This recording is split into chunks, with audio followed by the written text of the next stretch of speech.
Ang Scholars of Sustenance sa SOS ay isang international non-profit organization na nagsimula sa Thailand at Indonesia at ngayon ay active na rin dito sa Pilipinas.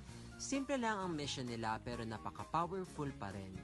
I-rescue ang mga pagkain na sobra o hindi nabenta mula sa hotels, supermarkets at events at i-distribute ito sa mga communities na nangangailangan.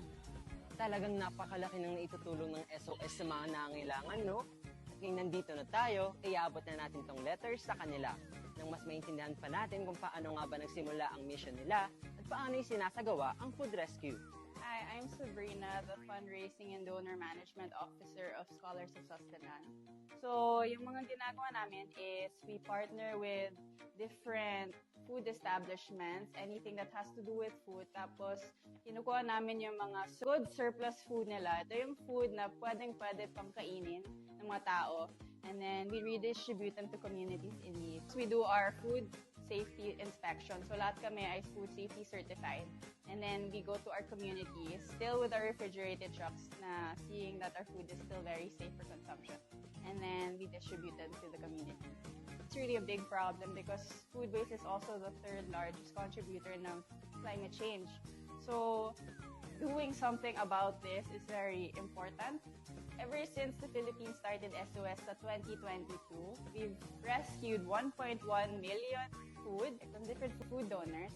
Tapos, it's equivalent to 4.6 million meals. So, what you can do at home is finish your food, start meal planning. Grabe, ang dami nating natutunan.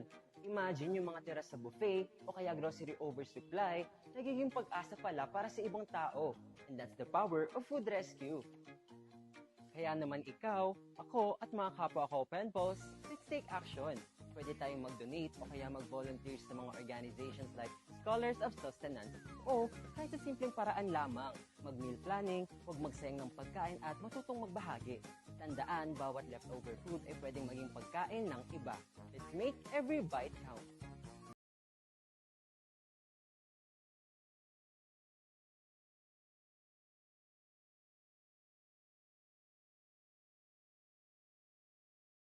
Kilos of food